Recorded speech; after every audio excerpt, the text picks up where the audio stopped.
जय माता दी।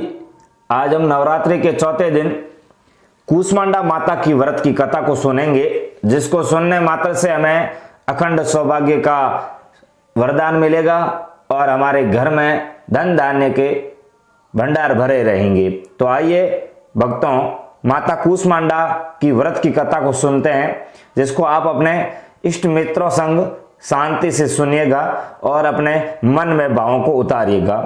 तो आइए शुरू करते हैं। नवरात्रि में चौथे दिन देवी को कूष्मांडा के रूप में पूजा जाता है।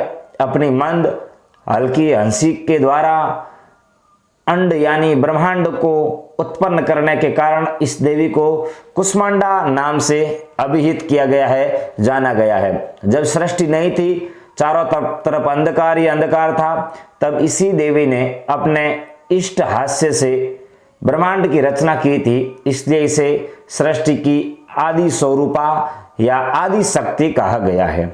इस देवी की 8 भुजाएं हैं, इसलिए अष्टभुजा कहलाई। इनके 7 हाथों में क्रमशः कमंडल, धनुष, बाण, कमल, पुष्प, अमृतपूर्ण, कलश, चक्र तथा गदा है। 8वें हाथ में सभी सिद्धियां और निधियों को देने वाली जप माला है।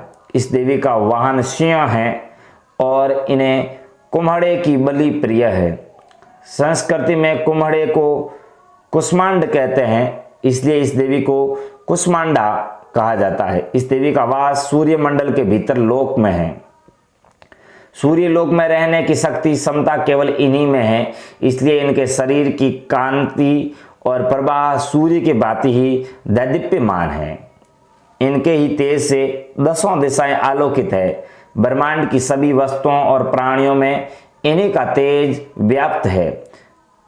अंचल और पवित्र मन से नवरात्रि के चौथे दिन इस देवी की पूजा आराधना करना चाहिए। इससे भक्तों के रोगों और शोकों का नाश होता है तथा उसे आयु, यश, बल और आरोग्य प्राप्त होता है। ये देवी अलप्य सेवा और भक्ति से ही प्रसन्न होती है और प्रसन्न होकर आशीर्वाद भी देती हैं। सच्चे मन से पूजा करने वाले को सुगमता से पद प्राप्त होता है। विधि विधान से पूजा करने पर भक्त को कम समय में ही कृपा का सूक्ष्म भाव अनुभव होने लगता है।